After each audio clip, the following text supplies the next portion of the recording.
En Ile-de-France, la situation est critique. On est tout proche d'une saturation des services de réanimation. 36 patients vont être évacués aujourd'hui dans 2 TGV médicalisés, destination la Bretagne, où il y a encore des lits disponibles. Les autorités de santé lancent un appel aux volontaires parmi les médecins, infirmiers, aides-soignants qui pourraient venir aider leurs collègues d'Île-de-France et du Grand Est.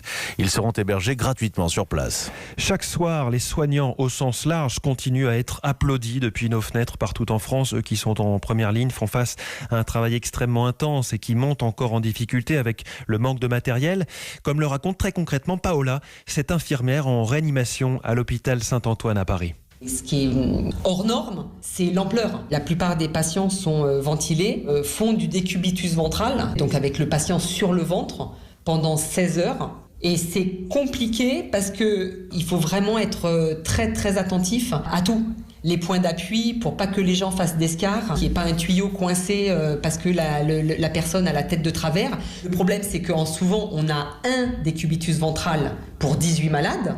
Là, en fait, on a quasiment 10 décubitus ventral pour 12 malades Covid. C'est énorme. Je vais être honnête, j'ai même pas le temps de penser si j'ai peur, si j'ai pas peur, si je suis fatiguée, pas fatiguée. C'est le soir en rentrant où on continue à cogiter sur tout ce qu'on a fait ou on n'a pas fait. Mais là, au quotidien, quand j'arrive dans le service, moi, quand le matin, j'arrive à 7h30 et que je repars peut-être à 16h, peut-être à 20h, les seules questions que je me pose, c'est il faut être efficace, il faut essayer d'aller vite, il faut essayer de bien faire.